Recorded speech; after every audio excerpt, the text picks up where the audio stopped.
So I'll start with something a lot of you probably know, some maybe not, that actually I'm a CPA and I did accounting for a living for over decades. So when I ran for Congress in 2020, the biggest issues I felt we face is our financial situations, because if we don't have money to be able to do the services that government is supposed to do, we're in big trouble. But so we need to make sure that we do well with what we have and keep taxes low, have growth of economy, but also deliver on our promises.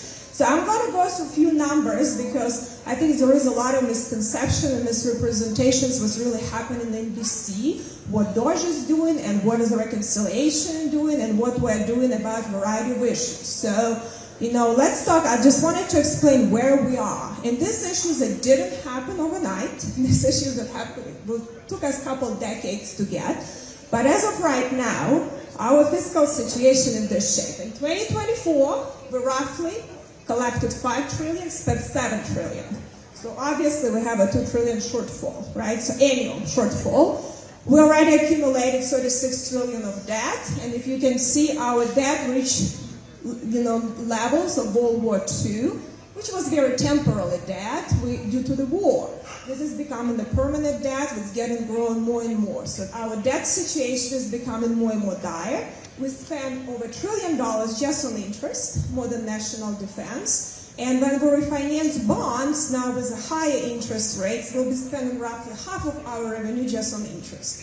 So if we don't do something about this situation, we will have no money to be able to provide benefits that we promised. And I think that is very unfair if we don't. So we have to make sure that we do a better job, how we can make government efficient, and how we can make sure we deliver on promises. It seems like it used to be a bipartisan issue, but unfortunately, actually President Obama passed very significant legislation on government efficiency, and he tried to do some things, but unfortunately the government needs some new tools and mechanisms and technologies that hasn't been used, and a lot of things were not accomplished. And if you see, all of the major funds are going solvent. In 28, Highway Fund, Medicare is 31, and Social Security is 33. If we don't figure something out, there are going to be automatic cuts, and we want to avoid that. So how can we avoid that? We can do several things. One thing, and listen, even if we take all of the money from the richest people, we will not be able to pay enough for that. But let's talk about that. Let's talk about that. And listen, at some point, everything will be at the table in discussion. What we try to do right now, in the current environment, we try to do 3 things. One thing, we want to see how we can have, help small businesses and consumers to pay less taxes, and people with lower income, because inflation hurt them a lot, so we can have growth in the economy. Because growth will help us with revenues. That's number 1 thing. Number 2 thing, we're trying to see how we can come up with true fraud, waste, and abuse. It used to be very bipartisan issue. If you want to have your money to go to fraud, waste, and abuse, you're free to send it to all of the scammers that call you all the time. But I want to make sure that we can come through that. And then how we can have more jobs actually, create more jobs here back home. And I have a lot of variety. My district is very diverse, right? So I have richest county, Hamilton County, and I have some of the poorest counties that hurt significantly when manufacturing left United States. So we're trying to see how we can bring more good-paying jobs in manufacturing back to the United States so that the people have better living. So that is things we're going to do. So I want to stop some misconceptions, okay? So there is a lot of talk about Social Security. So let's talk about Social Security. Social Security, it is going to be a bipartisan discussion. This discussion is not going to happen under this president or under this Congress. Unfortunately, there is no discussion for bipartisans right now. So Social Security cannot be discussed. It has to have 60 people in the Senate to agree to that. It's going to go insolvent in 2033, so next president will have to have this discussion. What are we going to do? And it will have to be bipartisan agreement what to do about it, because we need to make sure that we deliver to seniors their promised benefits. And what we're going to do in the future. So we'll have to, if we don't do nothing, there are going to be automatic cuts across the board, and we'll try to avoid that. I 100% agree. That's why we need to make sure that people that pay these benefits are going to get them, right? But that is not going to happen this Congress, it's not going to happen this president. So this is an issue that you will have a chance in next presidential debate. It's going to be in 4 years. Decide who you like or who you don't like. Right now, as I said to you, President Trump is not tackling this issue, and Democrats are not tackling this issue. Well, this is the reality. This is the reality. So Social Security is not a discussion, so you have nothing to worry, but I hope we can have a productive discussion in 4 years. Now, let's talk about healthcare, Medicare and Medicaid. It was very interesting for me that a few years ago, a lot of Democrats, and still now, were talking how much Medicare fraud is and Medicare Advantage we had, and how much big monopolies over billing. It was a bipartisan issue.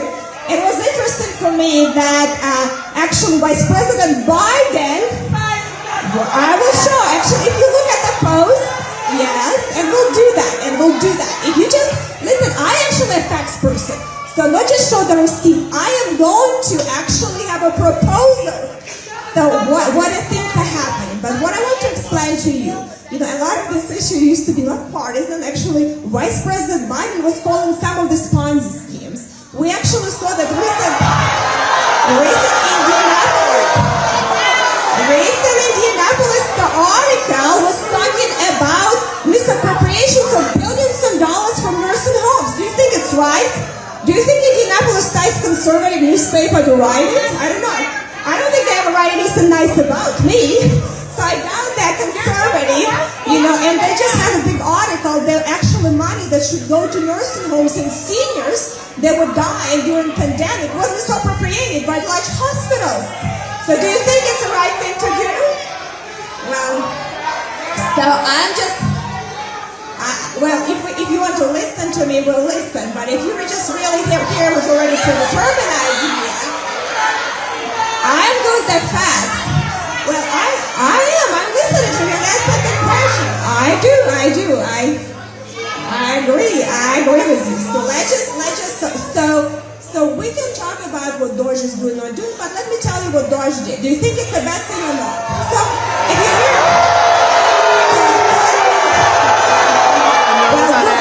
I obviously can tell that you don't like Doge here. But I'll tell you what they did. So they came to the Department of If you listen to me, if you don't listen to me, then you will know. If you just came here to scream, we'll never be able to have a conversation, right? I want you to hear. You might not like what I have to say, but I thought you would like it. So I'm going to have, let me see that. Listen, you need to hear what they really do, and if you want to hear that.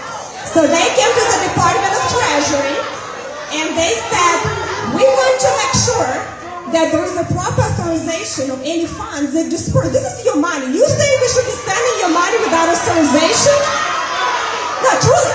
Do you believe you want your banking account money from your personal bank account sent without authorization by someone you don't know what for? Who many people want to do that? Raise your hand, please. How many of you want your personal bank account, somebody just disbursed money with no authorization? How many of you? No, raise your hands. How many of you? Is it not a common sense?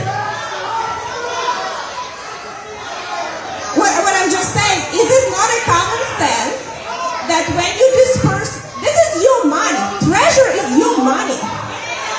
So when Treasury disburses your money, this is your money. Yeah. Listen, I understand. So I try to explain to you, so I listen to you. I'm telling you, and I'm going to. Let's please use this as an opportunity opportunity to model the kind of grace and decorum we want to see represented. I know, but I'm a professor and a mother, and I think this is a great opportunity for artists to do that. We have plenty of questions that I hope we're able to get to, and we have several hard questions to ask of Representative Spartz, but we need to allow her to address us first before we can ask them. Just 1 second, guys. I'm going to go over the rules. No, it's okay. Listen, I'll just tell you, if we're going to screen the whole town hall, it's a waste of time. We don't have to do it, and I will not do it again because it's a waste of time for people who came to hear that. Because some people actually I've never done that on a hear live us. before. And then we'll get a chance to speak. You know, so I'm listening, but not screaming. I can get it from them, or I can try I'll be to. honest It's with like you. a, I wanted to have a conversation, but if don't we're know going where to to go scream and on match, live. we don't have to do town hall. You know, because next time, you know, we're going to have. Oh, that'd be awesome. Okay, let me go try to I'll update you on some issues. So anyway. What information do you So, need? What exactly? So that's what DOJ is doing. DOJ is actually trying to figure out how the money is supposed to work hard. Okay. Oh, well, it's good. And you do it when you go vote, but you don't have to up and down. scream at people I than gotta anybody say else, that. okay? You know, so good. I'm glad that we have people that really, you know, came here. And I don't understand there is frustration, but I'll just be honest with you. If we, you know, I understand my role very well. That's why I have these town halls, because we want to have a conversation. But if people just come here because they want to scream, it's not productive for the people who want to do that, you know. So we'll have conversation, we'll try to ask the questions. So, but that is what the most questions that are very heated right now, and this is the questions, you know, that I'm sure you have about me. So I want to make sure that you understand, and I'll get Laura handle the rest, and you need to give her a little time to look through all of your questions, you know, but I just want you to understand that we are going to make sure that we protect Social Security, Medicare for senior, and Medicaid is working for the most vulnerable, not go to large special interest groups in D.C. And unfortunately, this issue was so bipartisan before, and President Obama tried to tackle, President Biden tried to tackle, and they didn't. But unfortunately, since President Trump is tackling fraud and abuse, it's become a partisan issue. But it is what it is. What we're gonna do, and listen, I thought we have a public, you know, the conversation, and we have a respectful conversation, so we cannot do that, you know, if you guys scream it. But, you know, but I think, guys, we're going to, right now, go to your questions. I'll have Laura go to that, okay?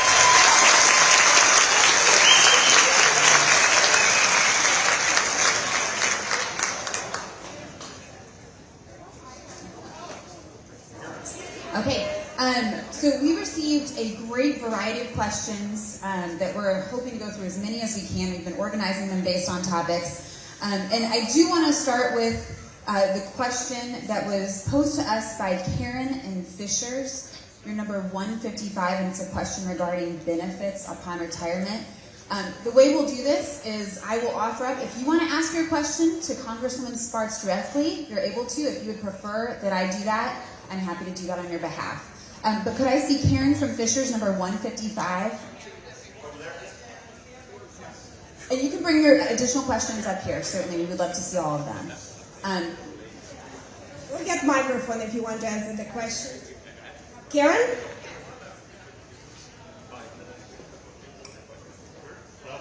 Get the microphone to Karen, or would you want us to answer the question? So you want, who has a microphone? Do you have a mic? Do you know who has a mic? Okay. Can we make sure, Jessica, can you get the mic to Karen, please? All right. Yeah, make sure that we have a person on this on the other side. Right there. Karen is right there. Jessica, right there. Can you please make sure you do that? Thank you. Hi, thank you for coming here. I actually have a letter from 1984 when I was in high school. I had to write a letter to the president, who was Reagan at the time, and I asked him about Social Security and if we were going to have it when I was retiring. He had one of his staff members send me something back, and I would just like to read to you what he said at that time, a Republican. He said, when signed into the Social Security Amendment in 1983, President Reagan noted that the new law demonstrates for all time our nation's ironclad commitment to Social Security. It assures the elderly that America will always keep the promises made in troubled times a half-century ago. It assures those still working that they too have a pact with the future. From this day forward, they have our pledge that they will get their fair share of benefits when they retire. I would like to know how you will ensure that all Americans now and in the future will receive their benefits when they retire, and also respectfully ask that you stop the limits of Social Security. For example, Elon Musk, a couple minutes past midnight on January 1st, he's done paying for the entire year. Ridiculous.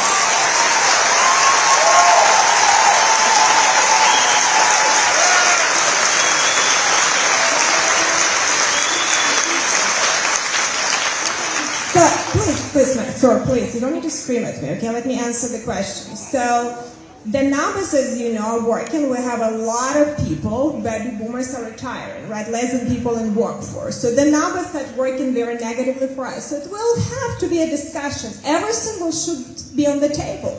We'll have to figure out how to make sure that people get their benefits. But as I said before, there is no desire for bipartisanship. We tried to do bipartisan commissions. Last Congress, bicameral bipartisan, in the Senate and the House. We actually had to introduce bills. I co-led it. I have several senators, Democrats and Republicans, co-led in the Senate. No one wanted to do it. So until we have, discussion with American people during presidential election, that discussion will happen. What do we need to do? But I can tell you, everything will be on the table because we have to resolve the situation and make sure we keep promises to the people. But there is no bipartisanship of this issue. We cannot even put fiscal commission anymore on even people agreeing to do it because everything became so partisan this Congress and no one wants to work with President Trump on the other side. So that's why it's going to be a problem. So I'm just telling you, this issue will come in the next election. It's going to be a big issue. But this issue is not going to be resolved now because Democrats do not want to work on bipartisan basis.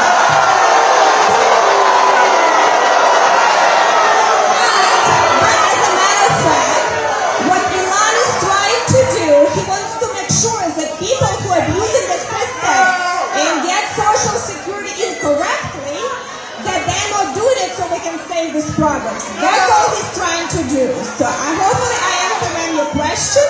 And I'd be happy to go more in details on numbers, but I completely agree. President Reagan said it right. We have to keep promises. We cannot put rug under people's feet. We must keep the promises to what we promised to the people. That is a responsibility for us. We need to make sure that we balance the system, and that is going to be a discussion that must happen and hasn't happened. President Reagan said, well, Congress 30 years to deal with that. Well, guess what? Congress 30 years past, Congress hasn't dealt with that. But Congress will have to wake up. I am. And listen, and I fought so much with my own party last year to put that commission on the floor that you don't even know how much. But unfortunately, Chuck Schumer and Biden didn't want to do it and killed it. That's reality.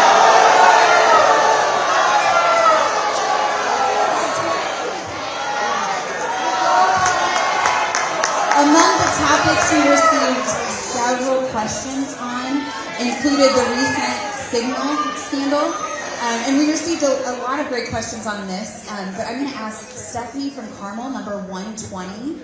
She asked a great question on Signal. Would you like to ask it of the Congresswoman, or would you like me to ask it? We'll get a microphone to you.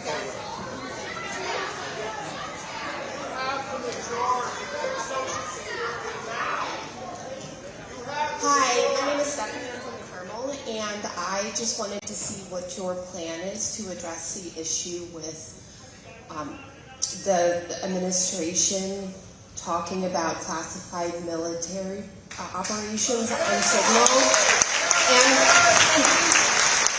And will you demand the immediate resignation of Pete Hegseth?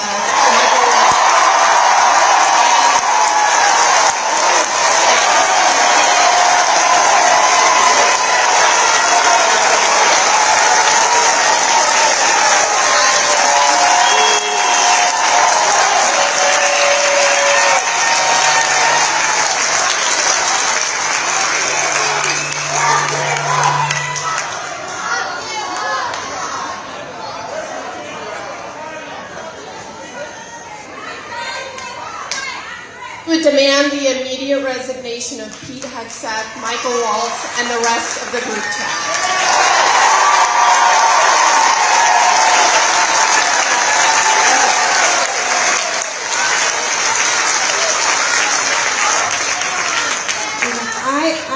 So let me just address. No, I will not demand their resignation. That's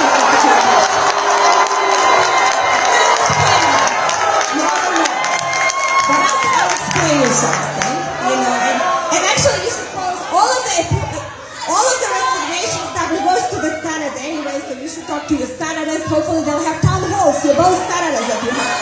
So you can attend them and talk to them a little bit more. But talking about that issue, one thing that I want to share with you, I think it is actually very bad, and there is some classified, unusually classified information. We have a mechanism to share that and deal with that. But there is sensitive information that might be not classified. And one thing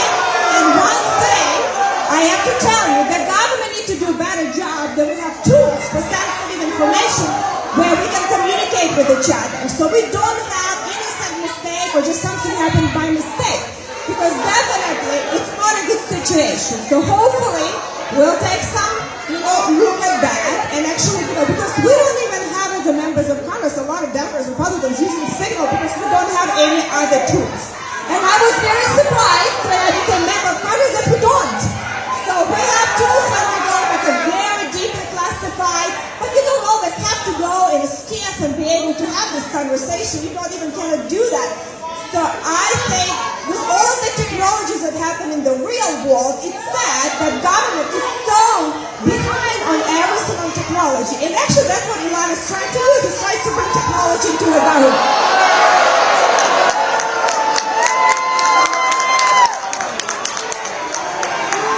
Our next question is from Matt in Carmel. He's number 438. Matt in Carmel. If you would like to ask your question, 438, we can get a microphone to you.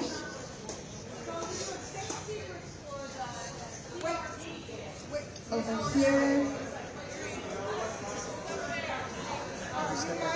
Sure. You have Matt? You have Matt? They're allowed to ask their question, though. We do want to give people the ability to do that. I hope you understand. I know and I understand that, too. You have Matt? All right, thank you.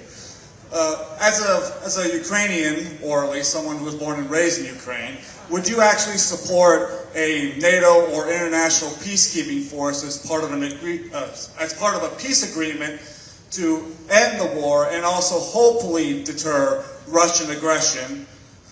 I mean, for the foreseeable future, or at the very least, just offer Article 5 protection, like the Italian Prime Minister suggested. I want to say like a few weeks ago, or maybe it was a few weeks ago, I believe. I mean, that's my question. Thank you. I think, Russia has been allowed to get away with too much, and we have to deal with it, no doubt. Russia has been destabilizing a lot, and something happened, and this discussion's on the table. President Trump put everything on the table, and actually we need to make sure that how we can deter further. But as you know, the Soviet Union wasn't taken down by weapons. Soviet Union, which is Russia, a big part of it, was taken down by energy policies and financial policies. So Russia should have consequences on that. But if we don't have good energy policies and destroying our domestic energy, we're funding Russian wars. That's the reality of that situation. So we need to be smart Europeans need to be smarter to deal with Russia, because Putin will go as far as he'll be allowed to go. And I think, thanks to a lot of things that happened, braver Ukrainian military, that what's happened, the volunteers, I put a lot of volunteers from America and around the world help with that war. Also the money and weapons that we send European, but unfortunately it was not done with a strategy to deter him further. So I think it's everything on the table, and Europeans are looking maybe to have some coalition on village, to send some peacekeeping forces there too, because we have to deal with Russia, how not to let them get away and go further, and they've been going through 14 or 2008 with Georgia. And they cause us problems not just there, they cause us problems in Africa, they team up with China, they destabilize the Middle East and do it all over the world. We understand, that it is actually, the big problem, but we need to be smart, and we deal with countries which have, governments that are quite corrupt. We have to make sure that we have oversight. That's the reality. That is the reality. We need to make sure, because I demanded to have point-to-point logistics, strategy, and oversight of money. Because we cannot be spending $1 billion of cash when our country is going bankrupt. We have to be smarter. We don't have never-ending money. We never have that. But we have to deal with Russia properly, and it will take strategy. But right now, we at least need to force them to the table, because the war is moving in the wrong direction. And we cannot further let it escalate. The situation in there is pretty tough. And I've been in the trenches and I've seen what's happening. So I'm not just talking from just, TV. I understand what's happening. It's a very difficult situation. We have to deal with Russia, and it's going to be very tough negotiation, and a lot of things will be on the table, but we'll have to figure out what to do with Russia in the longer run. And also on top of it, how we reform some of these agencies, that we don't have all or nothing approach. If you're a member of NATO, you have full protection. If you're not, anyone can take over, millions of people can die. All these institutions that were created after World War II are not working. UN is corrupt, and this is the reality, and we need to be smart about it. So that's what we have to do. Hopefully I answered the question.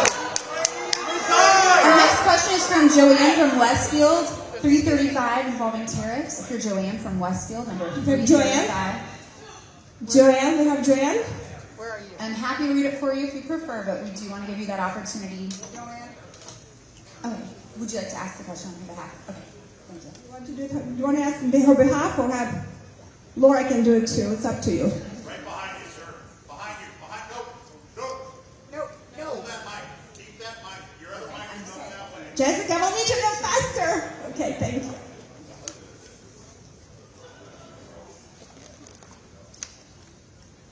Thank you for coming, Congresswoman. We appreciate it. And I hope that we can be somewhat more calm and collected and have a nice conversation. Because that's the only way, that's the democratic way of working out problems.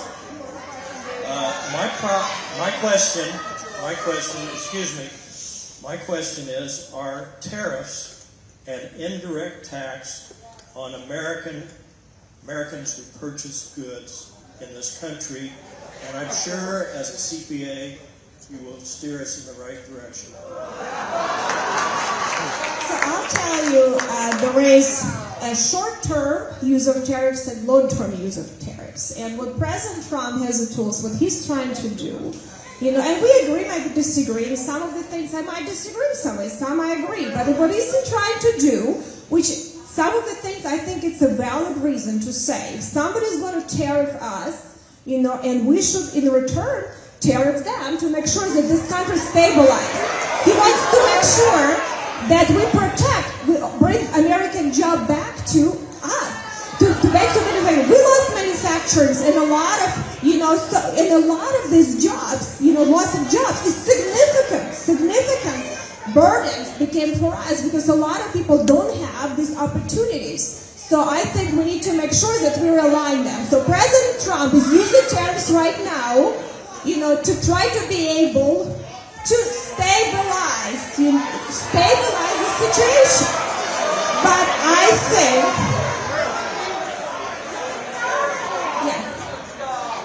I don't have a mic, so fair, but you do agree then that tariffs are in effect a indirect tax on Americans who are buying goods and services. It depends. It depends. It depends. And I'll tell you why. It depends. If you have alternatives or not in domestic productions, if you do help your industry or not, it depends if you try to realign with that. Actually, President Biden kept a lot of President Trump's tariffs because it helped to realign us to have domestic production of this job. So if you use it smartly and for the purpose of end result, it actually brings growth to the economy and internal domestic economy. So it depends where they apply, how it apply, and for what reason.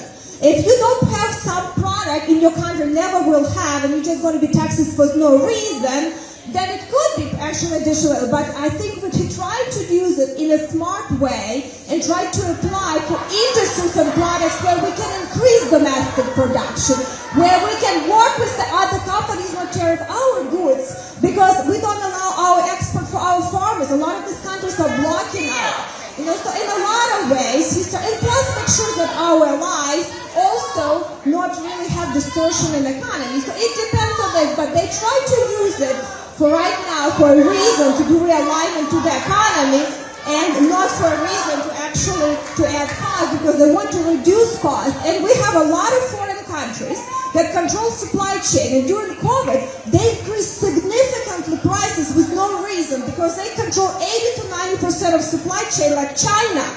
And when they do that, they can set a fleet. So then they do that, they add so much to the cost. People don't realize that a lot of them never put the prices down. So actually, that is the larger tax. The supply chain, this is a true tax when they're able to jack up the prices with no justification and control the markets. Because we don't have diversification, so we need to diversify this dependency.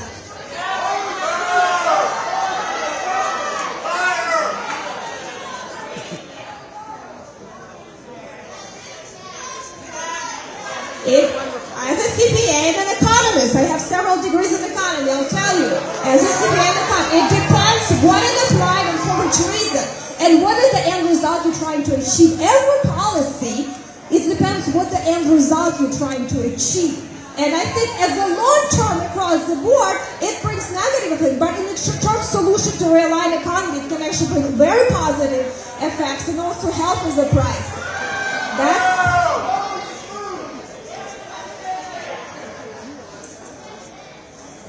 Well, I answer your questions how it is, but I can't.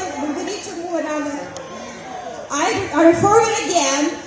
As a CPA and economist with my MBA and MPA and Bachelor's in International Economics, I say it depends.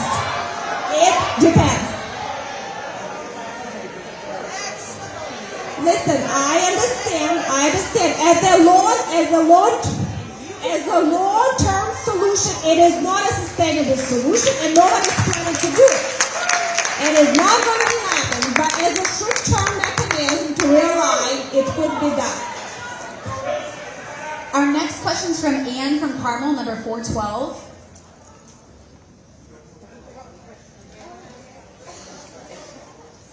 They're in here. Is there an Anne from Carmel, 412? Okay, excellent. We'll get a microphone to you. Hi. Thank you for being here, Congressman. Woman, we really appreciate your time. I'm a family physician here locally, and I'm very concerned about the threatened cuts to the CDC. We've all just come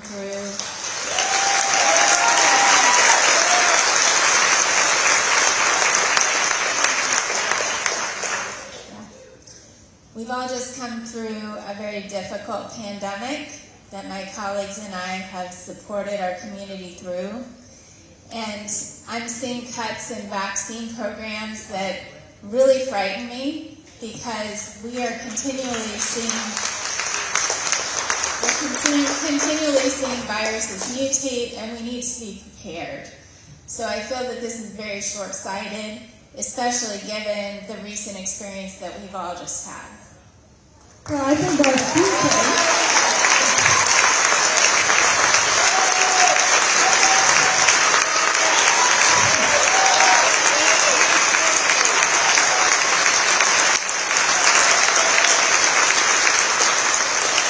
So there are a few things that we need, and I appreciate it's actually a very important job, and we need to make sure that we have more independent family physicians that have been acquired by hospitals that get highly subsidized more and more.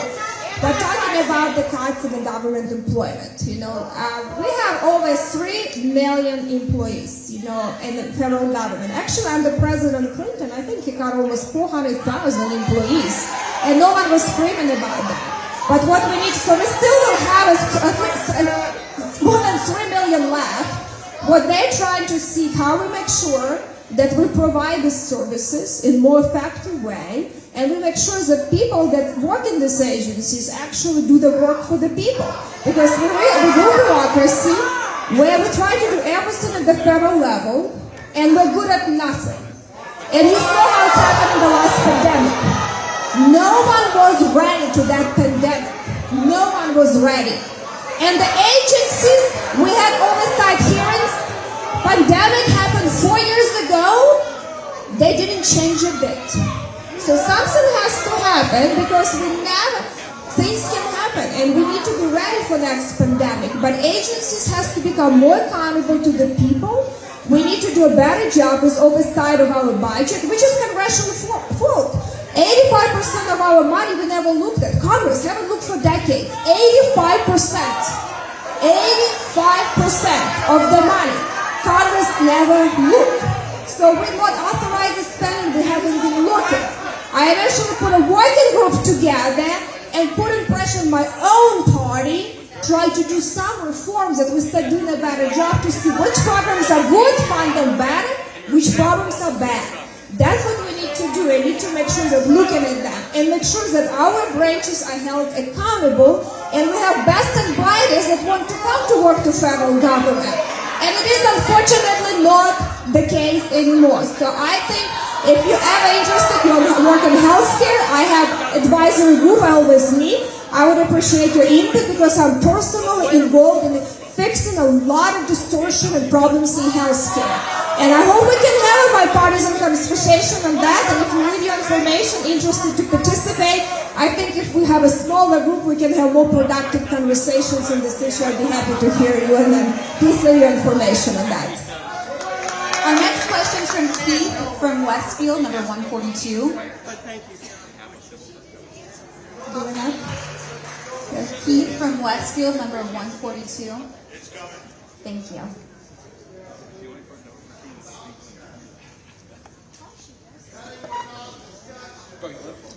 Thank you. My question is actually related to all of the immigrants that are being rounded up and deported.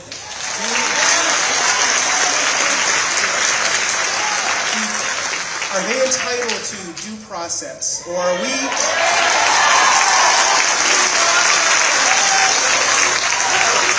Or is the expectation that we're just supposed to take the word of the administration that these people need to be shipped out of the country without any opportunity to defend themselves?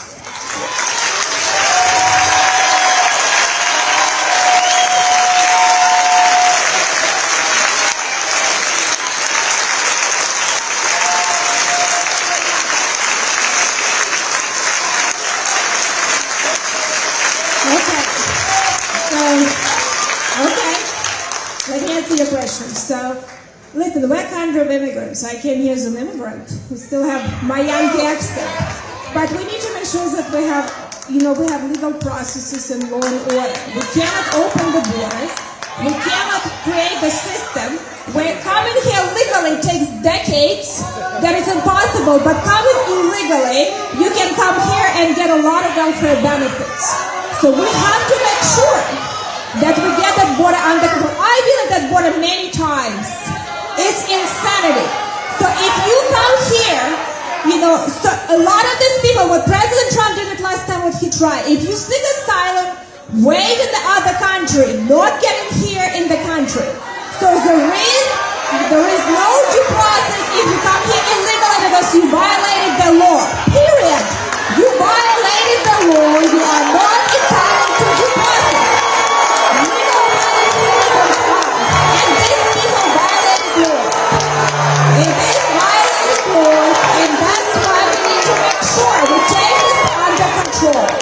The border has to be secure because it is life of your children.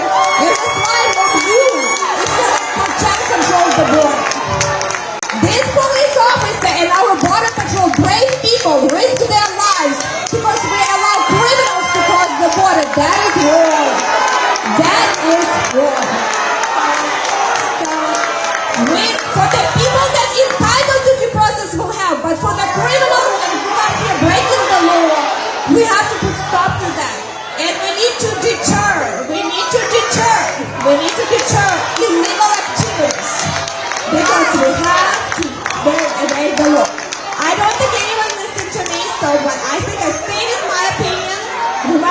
agree with it, but we'll go to the next question. Our next question is from Pam. Our next question is from Pam from Fishers, number 106. That's Pam from Fishers, number 106. Pam from Fishers, number 106. I'm sorry. He didn't like it when I gave him my boy last time. Sorry.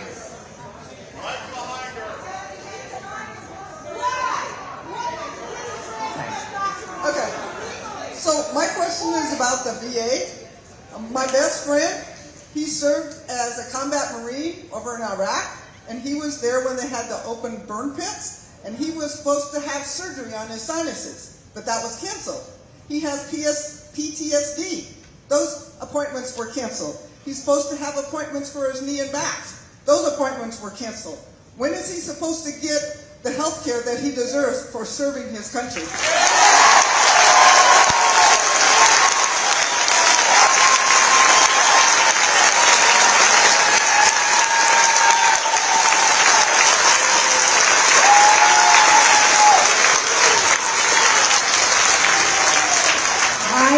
I completely agree with you. Everyone here who served the country risks their life should get the best care when they're back home.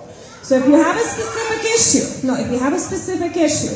I first address your issues and I said a little bit in general about VA. So if you have a specific issue, and we get involved a lot, I have a good team, If you have a specific issue, please reach out to my office. We'll have David here. We'll follow up his VA. I do not know circumstances what happened to your friend, but this is an issue with help. I personally get involved with something wrong. I meet with leadership. I go talk to them, and I truly believe if they don't treat veterans well, I get on them. I want to make sure it's happening. As related to healthcare services, we actually need probably offer more opportunities for veterans to get the best healthcare, not just only in VA. And that is a discussion we should have because not everyone can the best services at the VA level, and we should have more flexibility if VA cannot deliver some of the services because some VAs are great, some are not the best. They have in some areas they don't have proper staff to provide quality care. But in that specific situation, I want to make sure that you get card from David, or you give us information, and we'll make sure that we'll reach out. Thank you. My next question is for Laura from Tipton, 332. Sponsor a bill on that issue. I actually can sponsor a bill on the issue. I think we'll get a microphone to you. Not on my newsletter, so that you can keep in touch with what I'm doing. What do we have next? First, I would like to thank everybody who asked the questions before. Those were some really common sense questions, so thank you, everybody. And then, and thank you for coming, Representative Spartz. I just see where you are. I'm right here. I'm sure. Okay, keep going. Yeah. So, given current events, what are you doing to rein in the executive branch and support the judges and the judicial branch?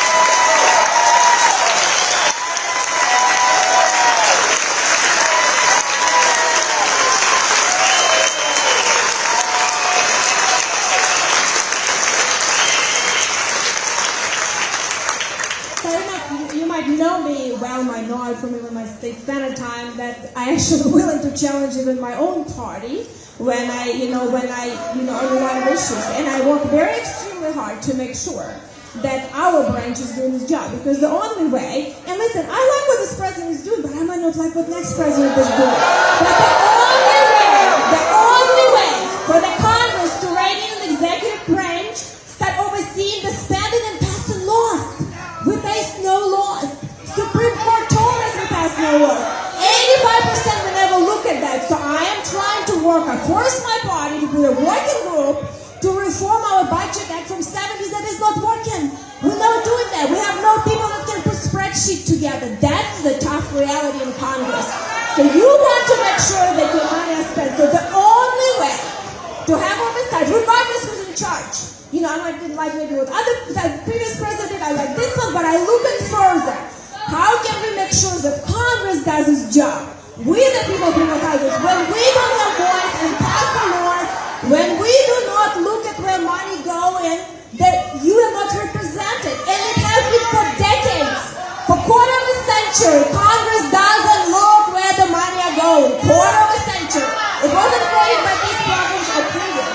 So I'm trying to change it. I got into a big fight with my speaker. That's not reason to go challenge your own speaker. But I tried to force working group, and I'm asking some Democrats for a change to maybe work with us. Behind their back, some of them do. I'll be honest with you, behind their back, we had some bipartisan issues on fiscal coalition. I do not know, under this kind of, like even today, that we can even have bipartisan. Unfortunately, I get stressed. I know you guys listen to a lot of, from other side. I don't know, but people don't work to get together. It's very difficult right now to find any bipartisan in Congress. So this is the reality what's happened. And without bipartisan agreement, it cannot be reformed. So I'll do my best, what I can. But this is the reality that has to be addressed. And sometimes we have to find common ground that we should not, regardless of what you feel, we should not be spending your money without proper oversight of Congress. We should not let these agencies worldwide and send check whoever they want for whatever causes. This shouldn't be happening. It's never been a partisan issue before. Unfortunately, it became. So I'll do my part, and I'll try to make sure that my party at least will have a proposal how we're going to be reforming Congress, and maybe we'll get some Democrats. I'll try my best. Our next question is from Carlos. Carlos, I don't know where you're from because you didn't answer on the form, but I do know that you're number 46. It's Carlos from number 46. Could you answer even one question? Do you support the judicial system or not? Do we have a Carlos 46? I will ask your question for you. Okay, this is what Carlos R., number 46, asked. He said, what do you have to offer to the leftist and progressive Democrats? I want to feel represented by candidates, politicians on all sides of the political aisle. How are you looking out for those you vehemently disagree with?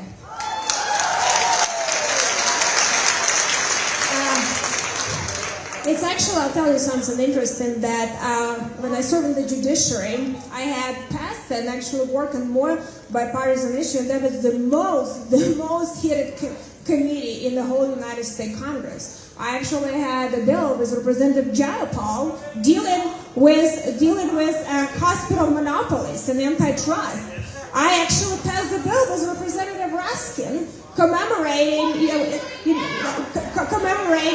Thomas Paine and Thomas Paine Society. I actually worked on my amendments to defund UN with actually left degree and have oversight of some of the agricultural programs where Democrats vote with me. So I try to find in a narrow basis common ground when I can. Unfortunately, we became very far apart in a lot of issues, and no one wants to have a conversation. Everyone wants to scream and shout on the floor, the presentation, not to really find a resolution. Some of the issues we never agree on, and this is just reality. And then in elections, you decide who represents you, and you vote for people that you agree on. But there are some issues for national security we should be able to agree on. We should be able to have a conversation. But it's unfortunate because a lot of politics right now in Iran, but I still think, we're going to be able to do some things, after, maybe reconciliation. I will try to find some, people to be able to do that, I am actually working with all committees right now. I have a working group to deliver reconciliation and the laws because I'm going to reform Congress. I'm a joint economic task force. I'm running that. I think you have a simple answers, okay, guys? But we're going to figure it out, some things, and we're going to work on fiscal issues. And even some of the issues we might be able to find common ground. The next question is from Nakona Kennedy Flat, number 52, and I apologize in advance if I mispronounced your name. I'm making legislation. And you might not like it, but I'm going to pass some good legislation.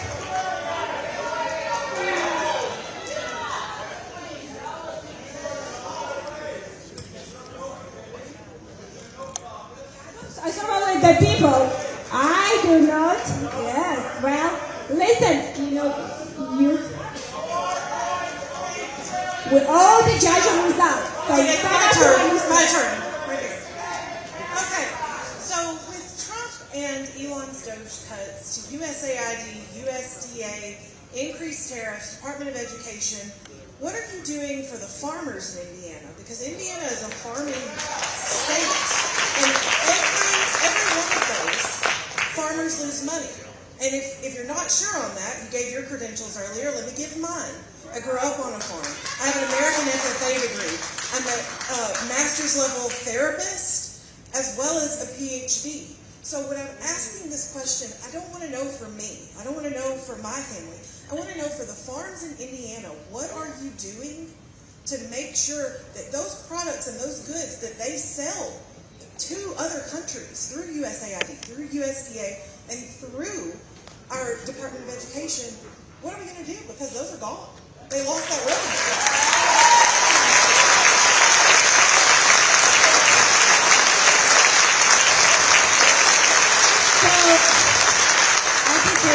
Because it's very important. I'm not just, and I have a farmer myself. I have a farming operation. I drive combine. I have a farm, thousands of acres that I farm. So I can tell you from first-hand knowledge, I actually write the checks for the chemicals. I actually wrote today a large check. The price is increasing for the grain prices, for all of the seed prices, for all of the regulation, expensive combines, and oil and gas that we have to pay. So I'm not just talking hypothetical. I'm actually in this business.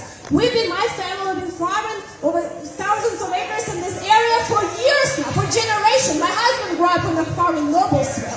And then his family and his oldest farming in Minnesota and Noblesville. I'm not just talking that I do not know about this issue, but I'll tell you what to do with farming. And we're going to have a farm bill. And I want to work on this issue because smaller farmers are going to be destroyed if we do not continue dealing with input costs. If we have large oligopolies like John Deere creating rules that now we're overpaying for equipment that we cannot afford, we have to have rights to repair where farmers are not getting screwed by large companies and producing them. We need to make sure that we reduce regulation and some emissions of this for farm equipment. We need to make sure that we have, they're not doing it because Congress doesn't want to talk conversation, but we'll have a reauthorization of the farm bill.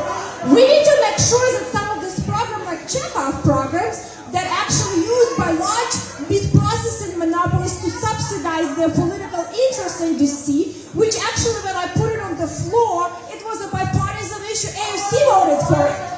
But we will try to make sure. We actually didn't have any PPP loans, because I don't have one. But I'll tell you something. It's very important that we have farmers surviving and small family farms survive. And we need to start looking at input costs. The only place we can have that discussion is the Farm Bill, because it's a must-pass legislation.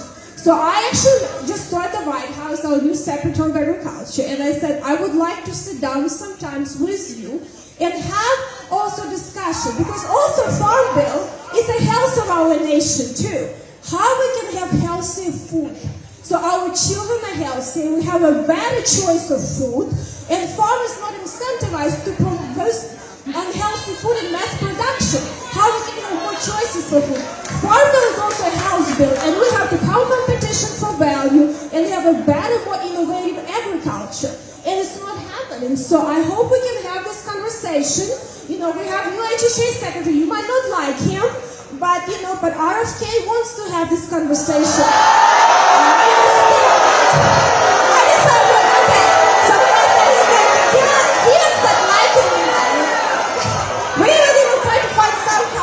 In the farm bill. So we might get you my farm committee for Mr. Reagan.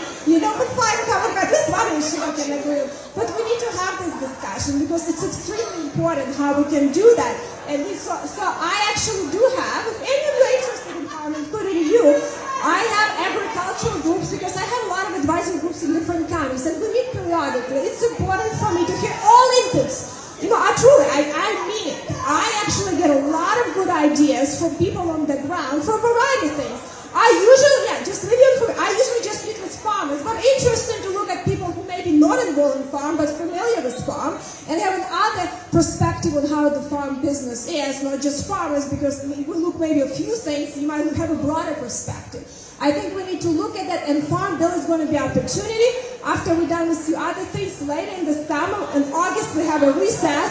We'll have a lot of town halls, and I usually do a lot of things on farming because Farm Bill will have to be reauthorized in September, October.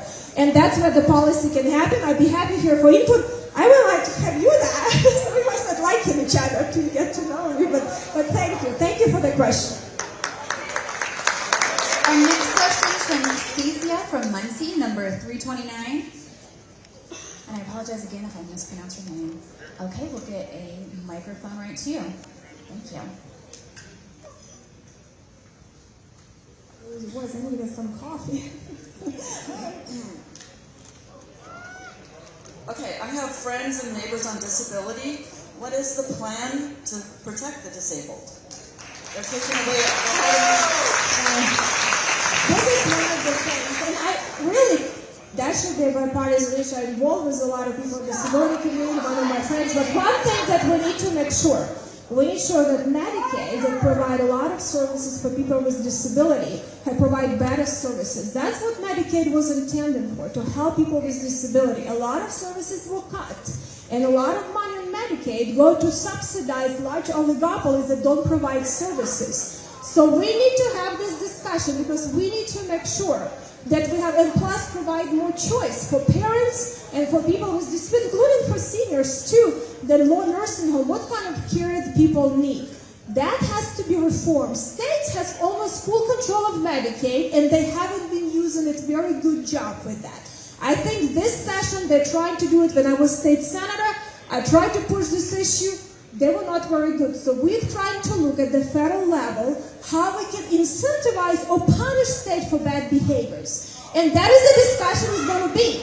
We have to look, because federal government is funding these programs, but state has almost full discretion on Medicaid that provide a lot of service for people with disability.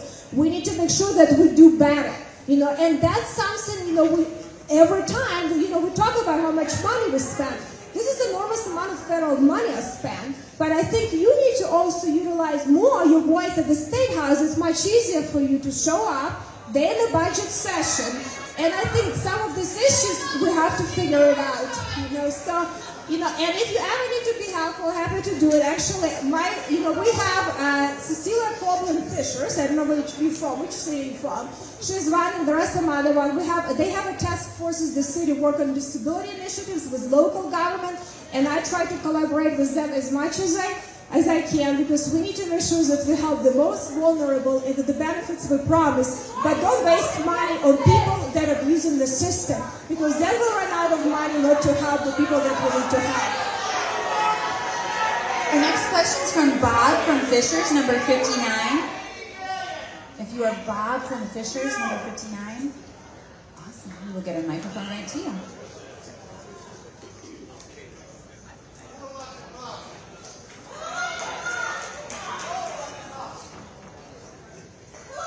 My question is simple. Are you going to vote to increase the budget deficit? No, I'm not. And I'm actually working very hard to make sure that we come after bad stuff in the budget, to make sure that we come after all of the fraud in the system, and able to pass taxes that will grow the economy. So this is something that is going to happen. This is going to happen in May. I personally put a working group together with all a variety of committees, and I'm working legislation. You don't understand how rare it is to work on working legislation. And what I would love to do, before we introduce this legislation, I'll make sure you're going to see what is in these bills and understand what we're doing, because a lot of times we write very complex stuff. You have no idea what it is. So if you sign up, that's how the Congress does.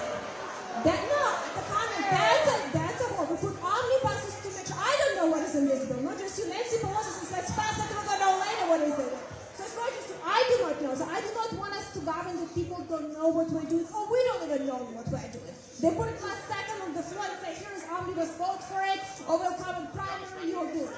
So what I'm going to do I want to make sure if you sign up to my newsletters, and if I don't lose my voice completely, I might do more town halls, but if we can have them conversations, I want to talk about these bills because I do not want, we have a significant fiscal crisis, and I want to make sure that we're not going to be raising deficit.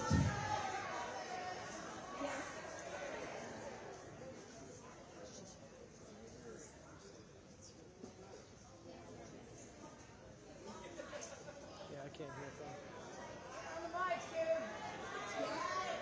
So he says Republican Party is going to put a bill. I don't know what the yes. No, I said I will, and I didn't. You know what? Well, that's why I want to make sure. I actually no, we did not. No. We have a budget. No, we didn't. We don't even understand what the discussion. This is what we're doing right now. It's instructions that is going to have a resolution. And I'll be honest with you, the biggest problem is not the House, it's the Senate. The Senate doesn't want to do any offsets to anything because they're making lots of money. Big oligopolies campaigning very hard. And that is the chance. So I am not, and that's why I am voting. I'm working right now to make sure that we can at least balance this reconciliation. So that is what I'm doing. So I can reassure you that I understand finances. I understand the significance of our fiscal situation. And I wish we could actually reduce our deficits, reduce deficits and debt. But at least we cannot add more to it. I understand because it will cause inflation and it will cause more problems if we do that. So that is my answer. I'm not going to let it continue increases to our deficits. It's a national security issue. But I'm trying to find solutions to this issue, and hopefully you'll be open-minded. Our next question is from Deanna from Carmel, number 234. Stop being condescending. You have questions about tax cuts. Some of the tax cuts, like just very popular your question about tax cuts, some of these tax cuts do bring growth, some of them don't, but President Trump wants to help people with lower income. So we need to figure out how we're going to use this spend. So that is what we need to do. So, but some of these tax cuts bring growth. There is a variety of tax cuts. And not all of them grow the economy. But he wants to make sure just smaller businesses have an opportunity for growth. So they're looking at the code. They're looking, Ways and Means Committee looking on the tax cuts. I'm trying to figure out what to do with the spending so we come up the fraud and offset some of this stuff. Okay, now we're going to go to Deanna, who's been waiting so patiently to ask her question. Thank you, Deanna. Thank you for being here today. Before I begin, I, like a lot of you here, clearly disagree with some of the things she's saying. But I want to say that we are not going to be able to hear what she has to say if we continue to behave in this manner. This is ridiculous. You know what? We need to be civil and we need to listen and hear both sides. I need to make that clear. I applaud her for the way she's handling this behavior. Okay, my question. Quiet.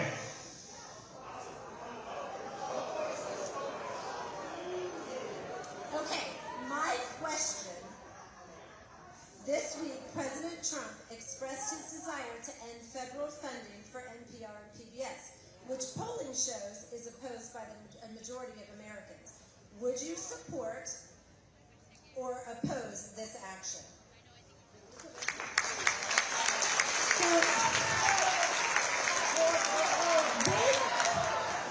I'll tell you something. I'll tell you that I will, and I'll tell you why. I'll tell you why. Because unfortunately, first of all, no, I answered the questions, but I'll tell you why. I said yes, but I want to give you an explanation. I'll give you an explanation. I think we live now in the world where really, unfortunately, we don't have transparency in the media. We live in the world that media is very cheap. But the government shouldn't be subsidizing media. If you like NPR, and you can be listening to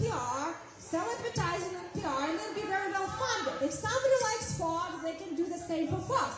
So you have a choices. You know, government shouldn't be paying and subsidizing media in period. You know, they do it here right now, and we've noticed that, you know, almost everyone there, and actually been on NPR a few times, and I'll be honest with you, they try to be fair with me in some ways, and we talk about economic issues, and I appreciate some issues that they're willing to talk with the Republican. A lot of times they generally just attack. So I had a good conversations with NPR, but I think we need to decide, and if we see that the media is very tilted, why the government should be spending, because ultimately country is, you know, divided in some way. Why we spending money on providing to one side but not the other side? And what should we start funding some conservative media too? Because unfortunately public media is not doing, you know, news that are not tilted, and unfortunately they become very polarized. So we are hearing some of this issue.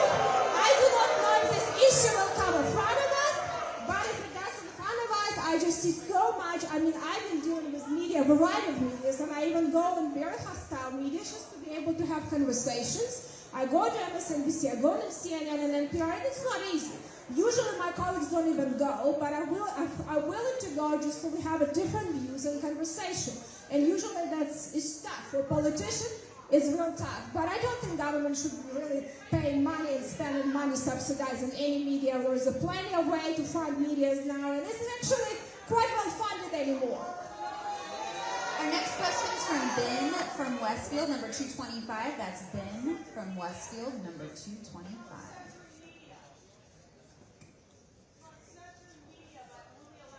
If you're Ben from Westfield 225, do you want to raise your hand real big and tall, or I will ask your question if you want. Okay, I'll go ahead and ask it for you. So this is from Ben from Westfield. He said, I've been a registered Republican since 1976 in Hamilton County. Always voted for Dick Lugar. Why have Republican Congress members not rein in President's illegal, unconstitutional orders?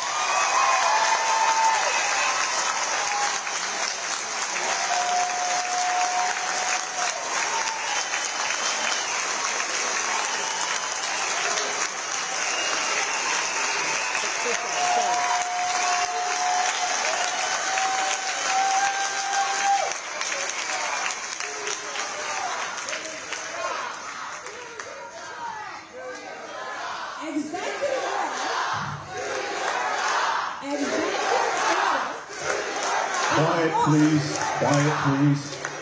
You want me to answer a question? I'll answer a question. Executive orders, it's not a way to govern. But until Congress can pass a law, the executive orders been governing our country for a very long time. And unfortunately, to pass any law right now, it would take 60 votes. So, in a Senate, we cannot pass anything. I'll just tell you reality. It is reality. And unfortunately, right now, I agree. And unfortunately, right now, there is no taste to do anything bipartisan. So everyone voted a partisan vote. So that is the reality what's happening right now. Congress is not going to, until Congress decides that Congress is going to do a job, so it's not going to happen. And right now, I agree with you. Congress has to pass laws, has to work on issues, but Congress cannot come to an agreement. And until the party agrees to deal with this issue we agree on, nothing is going to happen. And the same situation was happening under Democrat president. You know, nobody would care. So right now we have President Biden who running wild. You know, now presidents do. And I do not like this because I might like executive orders today. Honestly, I don't know what's going to happen in 4 years. So I'm willing to try to reform our institutions that we start doing its job, and I do as much as I can in a short majority. Unfortunately, it will take more than me, and I hope you can talk to your senators too, because you know, if Congress is not continue doing its job, we're going to be run country by executive orders, which is not a good thing for stability of the country. That's been happening now for decades. It didn't happen under this Congress, or not about Congress. So that is the reality what's happening. You know, the only way we can do it if party decide that they want to work together. You know, And I'm working extremely hard to find common ground. Actually, as a matter of fact, I passed 12 bills on the Democrats. You know, that is not that easy. But it is very, very narrow basis. Actually, on the Democrat president, and some of them were tough legislation. But I think that is important for us to do that. It's important to find common ground, but I don't think in this environment it's happening right now because people may be upset. Maybe people have a reason to do that. Maybe people just do it for the protesting. But unfortunately, no one wants to do anything right now, and that is a tough reality. So until Congress is going to wake up, nothing is going to happen. Okay, thank you. We have another question. This one's from Amy and Carmel, number 121. Excellent. We'll get a microphone back to you, and I'd just like to remind everyone we appreciate you being quiet so we can hear our question asked and answered. I do.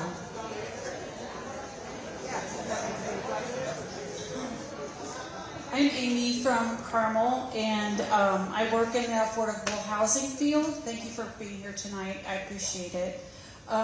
What will you do to ensure that those who are most vulnerable will have access to decent and affordable housing, especially those who are elderly and or have disabilities?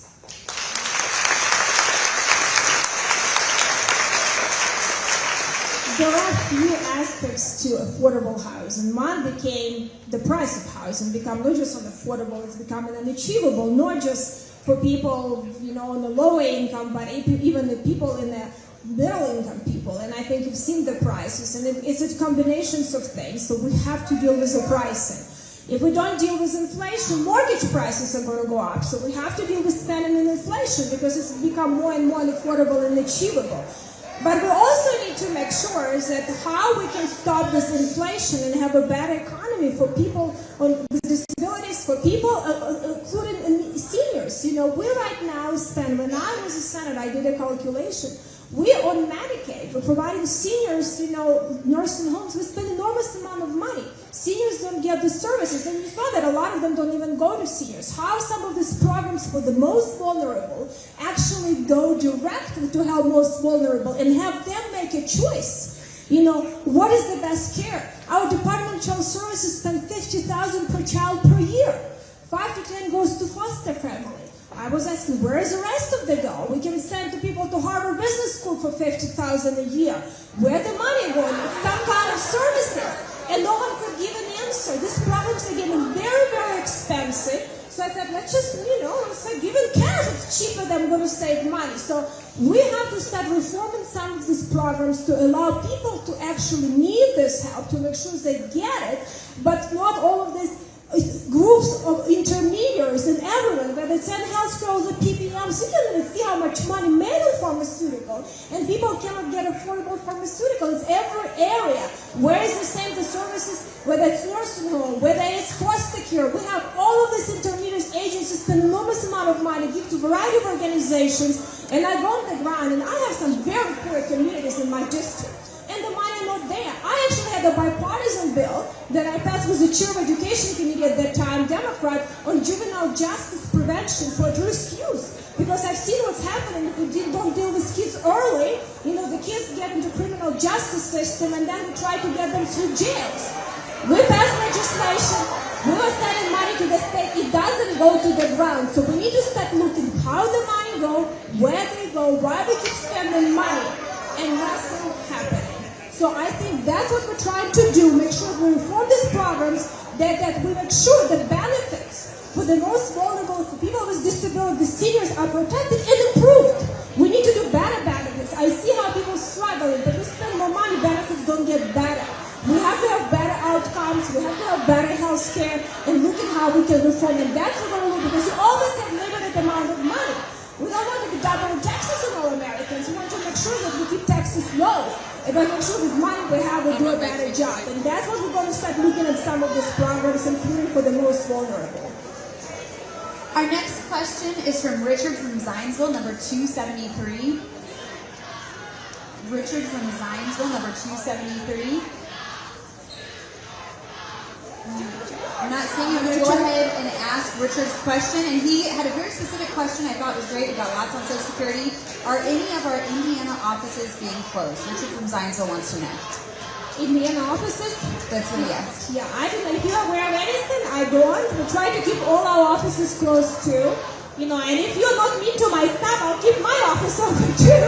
If they feel very, you know, they're very worried about that, we'll have to make appointments because my job is also make sure that we keep people safe.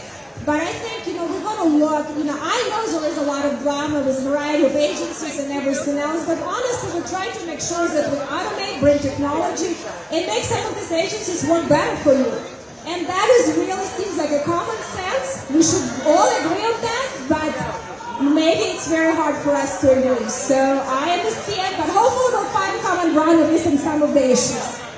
We have another question from Tanya and Fishers, number 257. Tanya and Fishers, number 257. Okay, I'm going to go ahead and ask Tanya's question for her, scanning the room, making sure it's here. Tanya from Fishers asks, can you provide more detail of your involvement / efforts to Doge, and why you think that this will help your constituents here in the 5th District?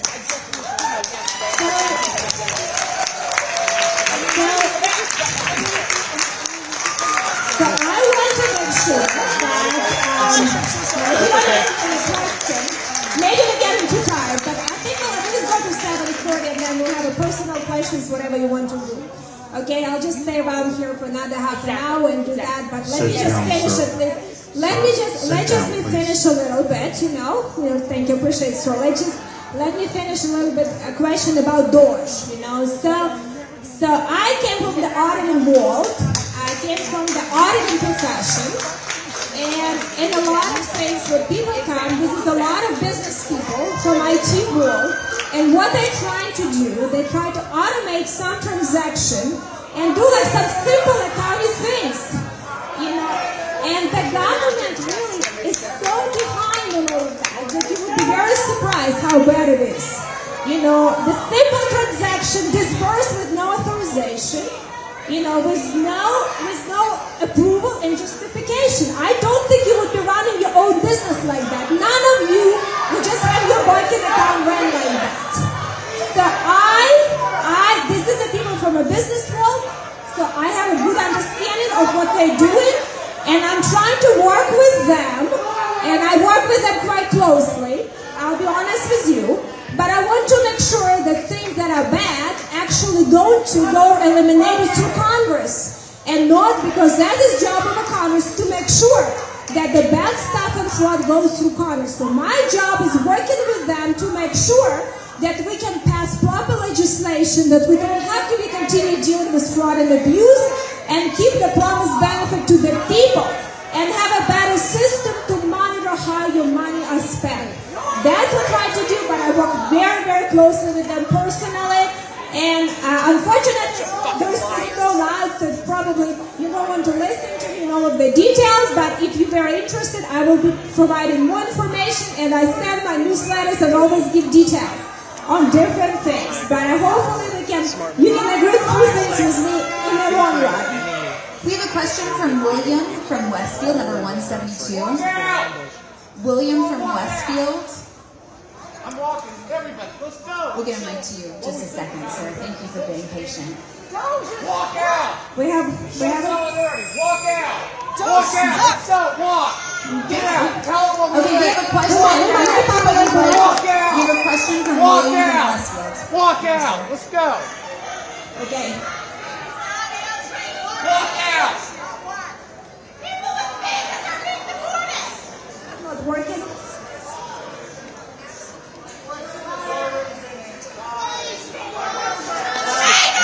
Can you scoot just a little bit, sir? Answer the questions.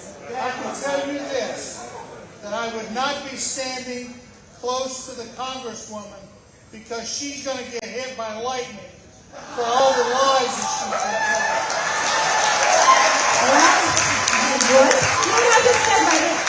But this is draft from Congressional Budget Office. Actually, a lot of Democrats now like, and Republicans don't. So if you don't like, and actually, listen, CBO is not perfect, but if we wouldn't have CBO, the country party would completely run wild and we would completely bankrupt the country. So actually, Congressional Budget Office right now, that's what the graphs are. They're not done from me. I don't create them. They do this graph, so this is a reality. My party is now questioning a lot of this, what CBO is counting, because they don't like some things. And I said, well, you cannot just change accounting when you don't like the result. So I pushed back on my own party and I said, we have to be accounting the same accounting. We need to make sure, and I am not allowing them to change accounting methods, and that's for the big fight with the Senate. So we'll see what the Senate is going to come. Senate wants to change accounting. I don't think it's right. And I am not agreeing to that. And that's a resolution. We're going to see how it's going to come. I haven't seen it. Senate probably going to vote next week. And if they're going to change baseline, I'm not going to be supporting that. So maybe for a different reason, there are a lot of, but if Senate is going to change accounting methods to show that tax cuts have no effect, I am not supporting that. We need to be honest. We need to see what is going to economy, what is not, and where is the bad stuff. We need to start balancing the books. And CBO might be not perfect, but we need to have that. So that's what Thompson is good. It's big on the table, but that's what this graph said. They're not created by me. Be happy. You can look online and see that. This is all CBO numbers, so that's came from. They have reports. They do that, and I send them. Yeah, it's from their reports. Yeah, I'll be happy. And if you want to email, I provided. This is the handout they do. They actually issued new economic outlook yesterday. So this is probably from my August town hall I did on the fiscal issues, but yes, from yesterday might have a little bit different, but I don't think it's much changed. We have a question from Melissa from Carmel, number 362. Okay, we'll get a microphone to you. I'm going to get any easy questions or not? Oh, no? Okay. Toughens me up. I'm telling you always the truth. You might not like, but I'll tell you always the truth. You might not agree with me, but I'll tell you the truth. Hi, I'm Melissa. Let's listen to Melissa, please. I work at a school, and we've just learned that Trump signed an executive order to completely eliminate the Department of Education, which funds the majority of our school. I could lose my job because of this, and I want to know why this is in the interest of Hoosiers like myself.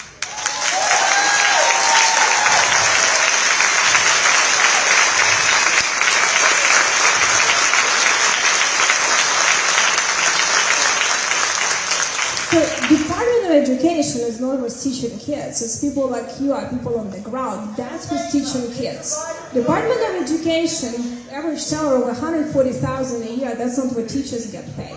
So we're not talking about moving, taking funding away. We're talking about actually giving this funding to the states more directly, so we eliminate some of the bureaucracy. And it's very interesting. Let me tell you, one issue when I was state senator, I disagreed a lot of issues with teachers' union, but I work on the regulation of teacher profession, and they did not like all of the federal testing. That is one of the issues. I'm working to help them to provide more flexibility, that they're not teaching to the test, and the teachers have an ability to actually teach kids, and the teachers are reported properly, not regulated non-stop with normal regulation that even state do. So in the meantime, we have to think also how we make sure when we send money to the states, we also make sure that states use this money well, because they don't always use this money well. That's a different discussion.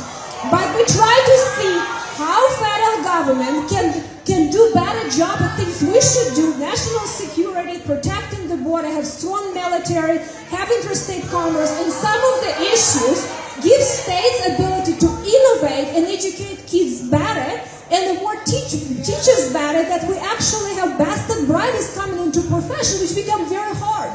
I taught a little bit, I taught at college a little bit, I taught at the public accounting, I didn't teach at schools, I was high school ambassador for some schools. I've seen how tough it is, I have children in schools, I know how tough the job is, but I can tell you education is not acceptable. But right now, our educational outcomes is not acceptable. Our kids are spending more and more money, and our kids don't get knowledge and be able to survive in a society that is fast moving and requires a lot of new skills. I cannot believe we cannot teach reading, simple mathematics, and kids and some simple things. So we have to think about that. And colleges, with the debt that kids accumulated, destroy an opportunity for them.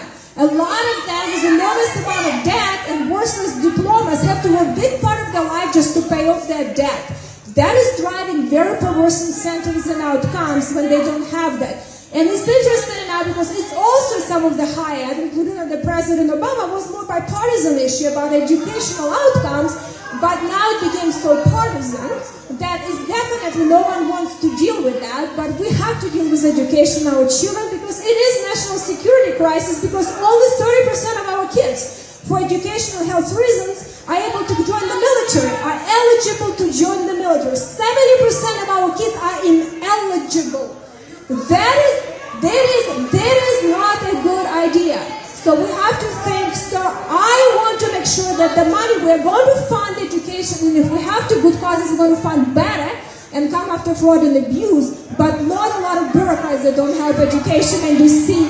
So I think the department did a terrible job in DC. They're doing a terrible job, and we need to do a better job on the ground and help states to deliver better. I'm sure you're all aware we have less than 30 minutes left, so I want to tell you, I know you appreciate my reminders, how much we appreciate your decorum and civility. I have a question from Christy in Kokomo, number 336. Okay, we'll get a microphone right to you. Thank you so much for your patience. We've got one coming over that way soon, I'm sure. The floor belongs to Mr. Keller, sir. Let's listen, please.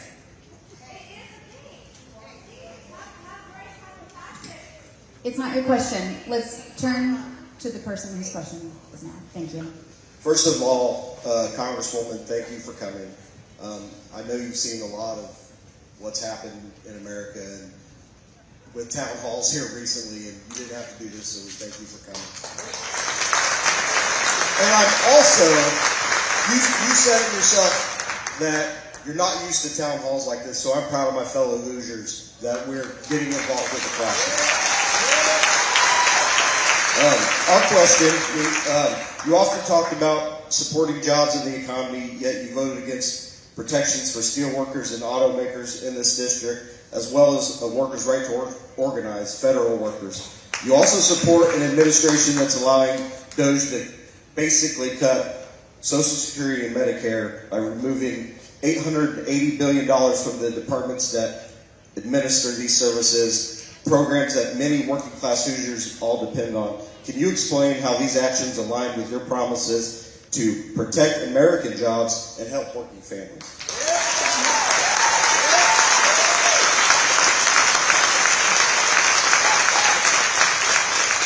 Actually, in spite of a lot of things that people talk about, I actually worked with a lot of issues with a variety of unions. And there are some issues we might agree, with some issues we disagree. Actually, healthcare, that's one of the issues that is wage suppression as for union labor and as not for union labor.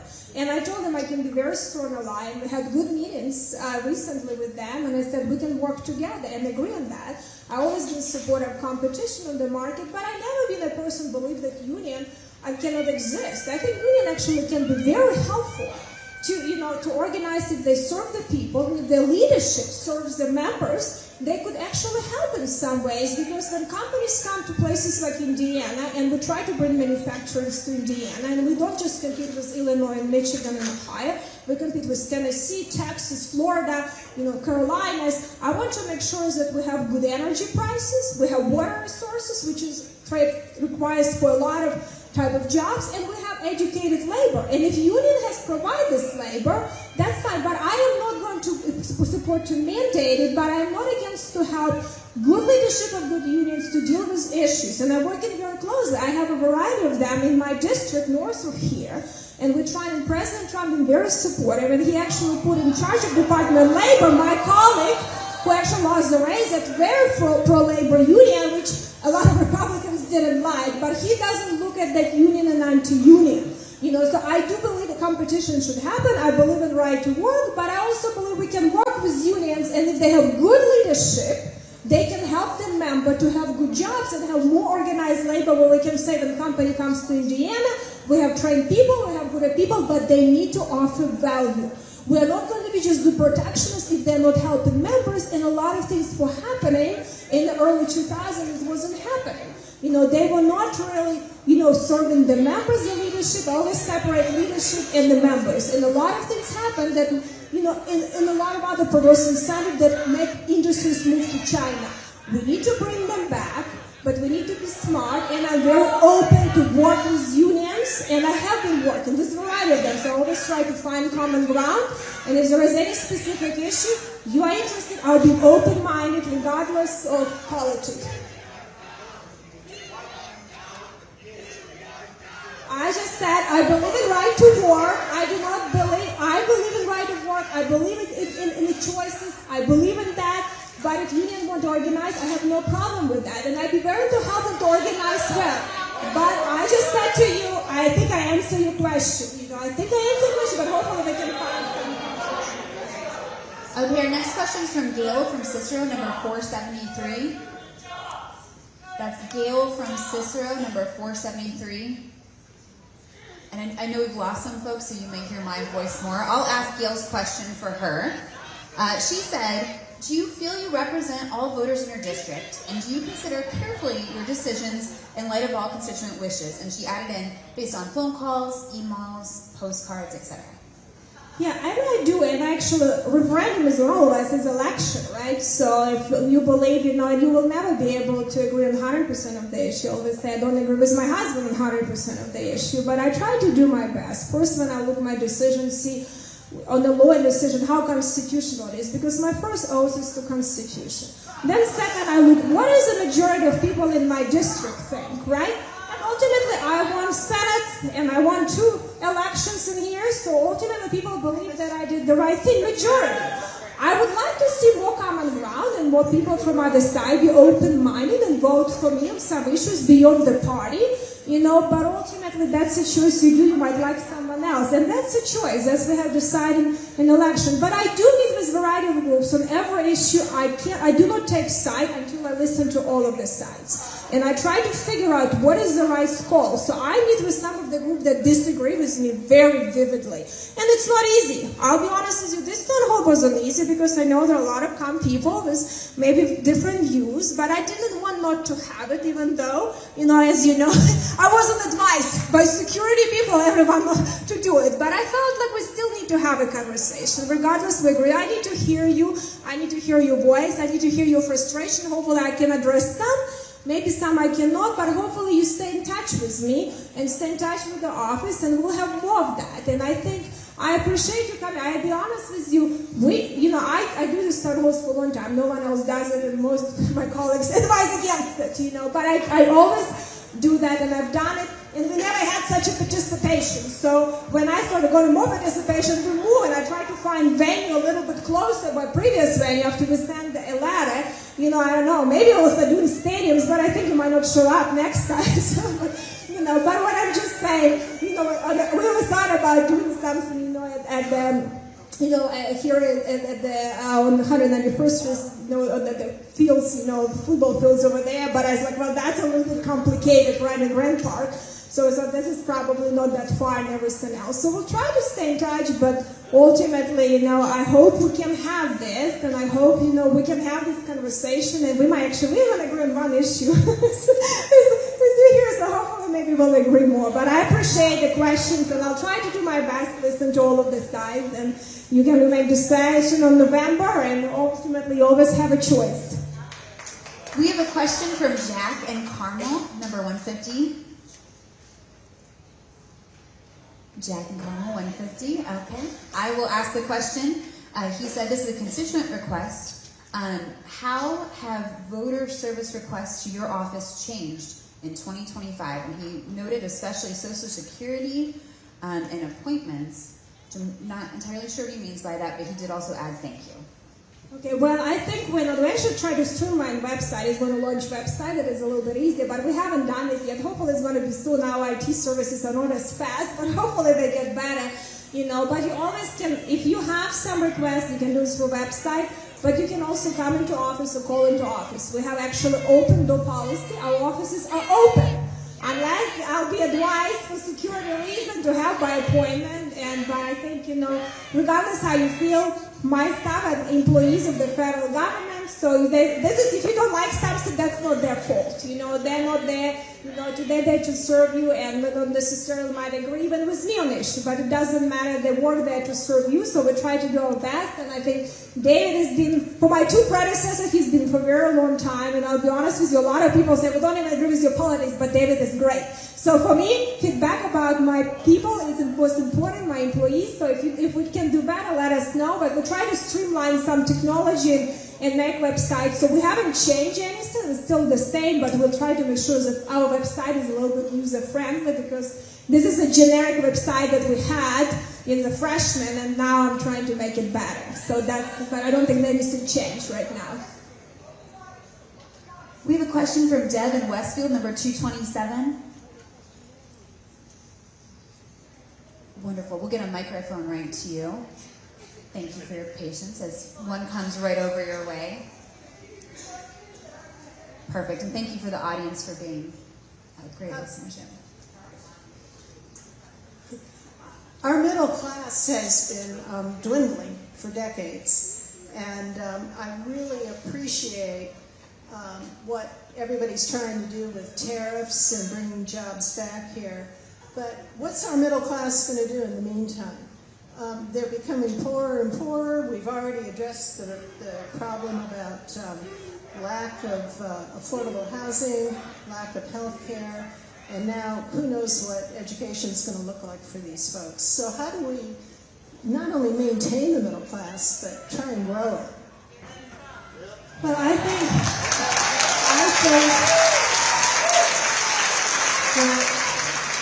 and President Trump is over there for a few more years, so that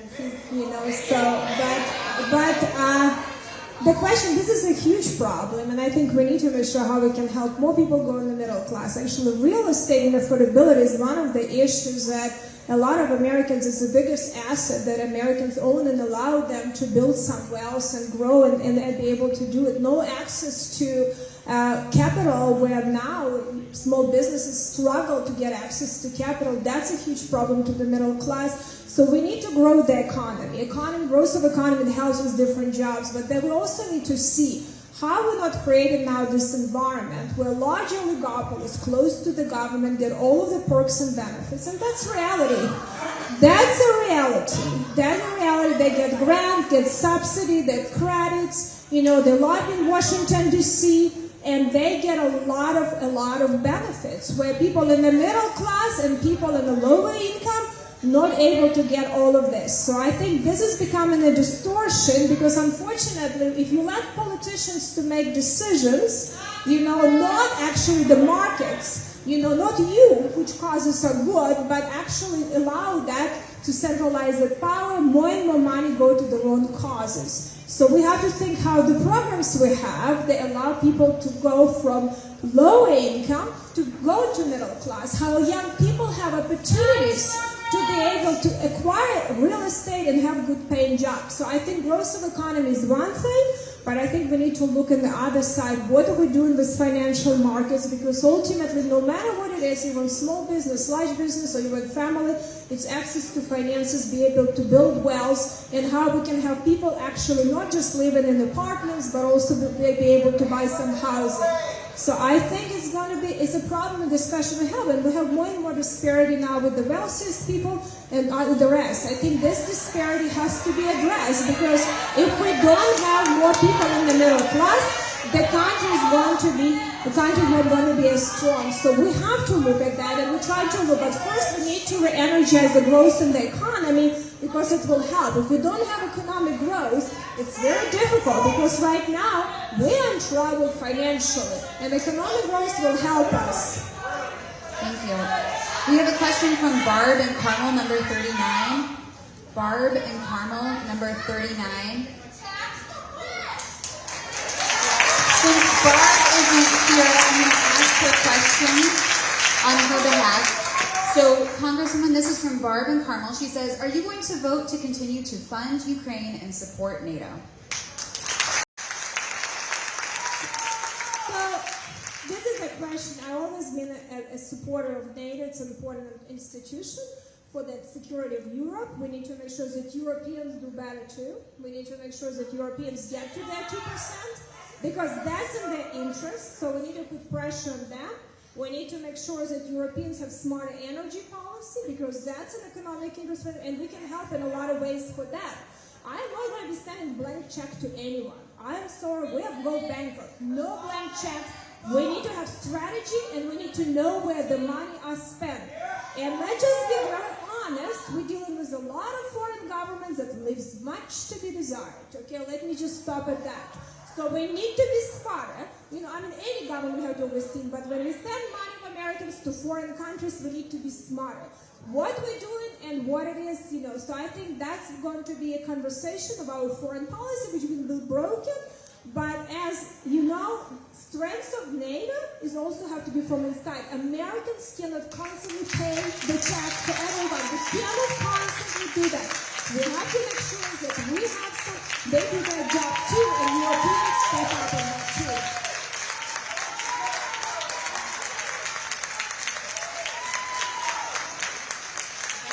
Our next question is from Dylan from Westfield, number 293.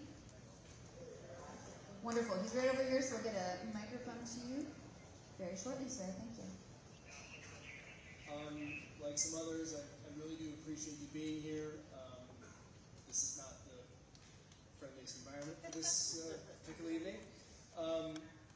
After you elected to Congress, you swore an oath to support and defend the Constitution of the United States against all enemies, foreign and domestic, so help you God. Since you took that oath in January, the current administration has repeatedly ignored the plain text of the Constitution by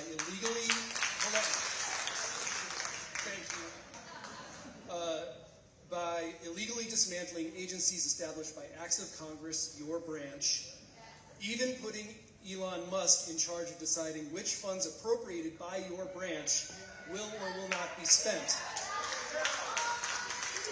The President and the executive branch have stolen your exclusive constitutional authority over appropriations. As our elected representative, you should find this completely intolerable.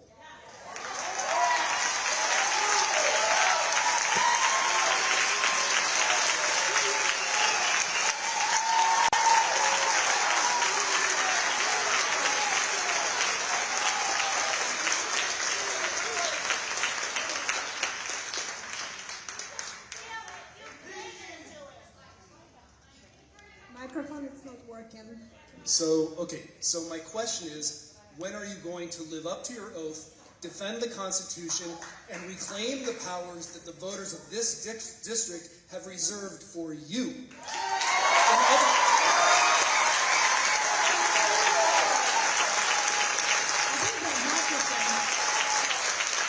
In other words, when are you going to start doing your job?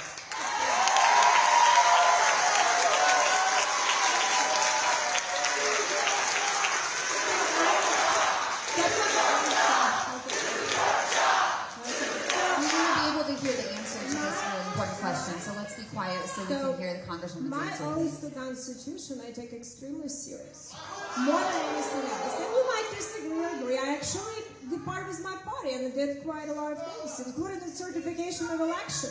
I departed with that issue. So I do take it serious and look at things. The fiscal issue that we all in the Congress looked at it, regardless what we like or not. And I honestly, a lot of things that President Trump do not like. But I want to make sure that you understand, Congress doesn't look at the 85% of what's happening. That is a broken system that we have to fix. So I am trying, so let me answer the question. I am trying to fix, because regardless, what we like or don't like, Congress needs to start doing its job, pass the laws, and look at our preparations. I am one person, but I force the Speaker of the United States House to put a working group, and hopefully we'll have some result to how we can reform our budgeting. It's broken. So the question of the presidential branch and the money spending, impounding money, that's a constitutional question probably should go to Supreme Court to decide, because it's an agreement on that disagreement on that issue. What they can do or not, but what I try to do, regardless what they do, if Congress believes it's right, we have to put it in our appropriations, our reconciliation. If we believe it's not, so we have to start passing law. What did we pass? CR again. We continue passing CRs because it's been neglected for decades. So I've read Constitution, I understand Constitution, that's why I try to change structure. And I fought with my own previous speaker. I took my own speaker down because he didn't want to do his job. And that is not very easy. And I am working with this speaker to try to figure out how we can do a job, which is not very easy to do, coming after your own party, because I believe beyond that, I need to start doing job. You might like my words, but not. But when I have no ability even to vote on that, you have no representation or someone else who is going to be in this office. So we have to reform the structure. Until the structure is reformed, nothing is going to happen until we pass in CRs and with this. So right now I'm working on reconciliation that will have a vote of the House and the Senate, which actually can be done with 51 votes, not 60. And we are going to have things in there you're going to see. So you'll be able to see what I vote for and what we agree with President and what we're not. We have actually deliberation with White House right now, with the Senate and the House, and we have to come to an agreement, and you'll be able to do it. So hopefully we'll have some good results. I'm doing my part to find some solution to some of these issues. Unfortunately, it will have to be done on a partisan basis. Our appropriations in September will have to be bipartisan. We'll see where we're going to get there. It's very hard, but we'll see where we're going to get there. Let's hear the question asker, please. The point is, I want you to take those votes.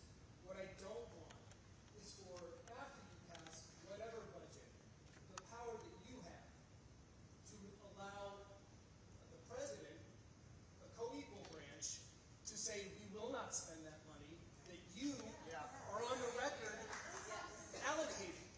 So Musk, who has no constitutional role, is deciding where the money that you've decided gets spent. That's wrong, and you should want to reclaim that authority. And that, we have to place it in general. Whether I agree or not, I agree with you. And the impoundment by that branch has to be resolved in the Supreme Court, because it was passed in our 70s, and that is an issue.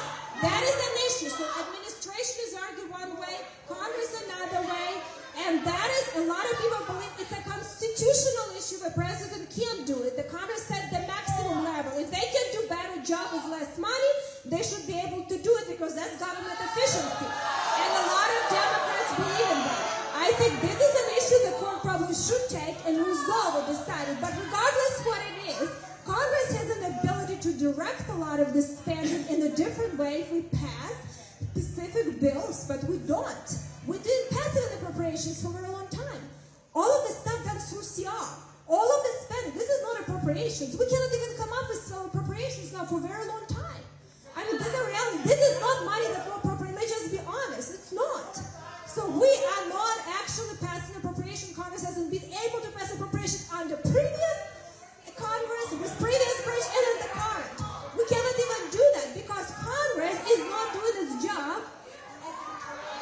And I try to do as much as I can to make the Congress to do a job that I even launch a fight against both parties in Congress, which is very hard.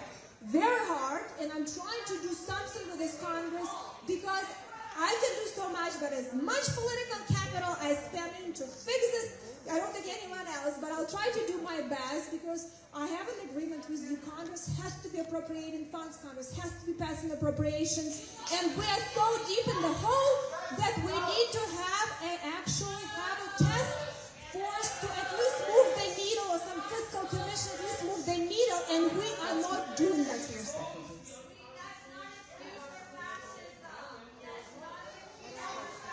We have just 5 minutes left, and I have a wonderful question from Deb from Noblesville, number 84. I don't know if you're still here. Back. Okay, we'll bring a...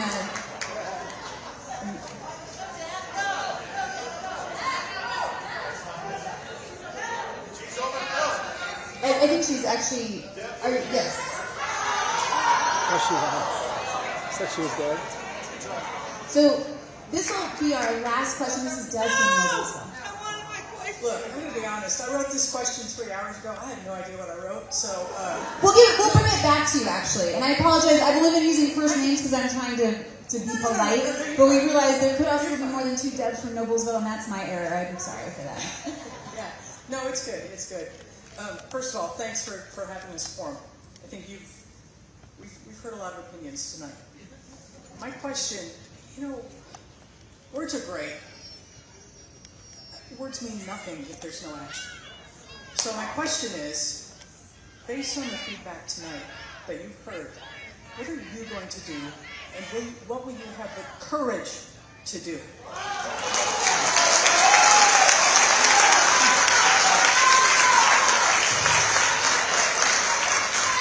I want to make sure that, and we might have actually less deep disagreement with what you're saying, but let me tell you, I want to make sure that we're going to do whatever it takes to make sure that Congress is actually start doing its job, and I will do to make sure that Congress has as an institution, and I pick a big fight on that. That is number one thing. Number two thing, I'll make sure whatever it takes for us to make sure that we come after fraud and abuse and save programs like Social Security, Medicare, and Medicaid for the most vulnerable and make it better. Because we have to promise the people, we took people's money. I know that you all have concerns, and I know that you hear a lot of different things. But I'll tell you, what we're trying to do, what I personally trying to do, is to help to make sure that these programs become fiscally sustainable, that we don't have to be increasing taxes on all Americans, that we have an ability for growth of the economy, and we want to make sure that we have a good paying job and have an opportunity for people to go into the middle class and not just for very few on top. So I want to make sure to do that. I understand your frustration with President Trump and Iran and Dodge, and they were elected by the majority of Americans. That's the reality. That's the reality. President Trump was elected to be president, and he is the majority of Americans. I know, by majority of the vote, okay? Let's just say that, majority of the vote. I know that you're frustrated, but I hope, and I know you're frustrated with Elon Musk. He just helps to order things. As you know, he doesn't have the power on the vote, right? So he has to show transparency. The Congress will have to decide to put it law or not. And this is the reality. I know that you're very, very well frustrated, and I'll work on some farm and healthcare. We find little common ground here, so that's good, because maybe we can actually be able, but I hope you stay engaged. I know that, a lot of you frustrated, a lot of you may be upset, but I want to thank you for coming. I know that probably some issues you don't like to hear what I have to say, but hopefully we'll find some things that you like. And hopefully we'll have a discussion and conversation and continue, this dialogue. So hopefully I appreciate you that you didn't make it so bad that my team will refuse to do next town hall. So I appreciate it very much. Hopefully I have now my voice for another 2 hours tomorrow. But I'll stay a little bit here if you have any particular questions for me and my team. I'd be happy to stick around for a little bit. I think we have until 8 o'clock, but if they allow us to do it, I'll do that. And I want to thank everyone, and hopefully we'll continue this participations in town halls. But thank you so much. May God bless you and your families, and thank you for having me. I appreciate you here. Thank you.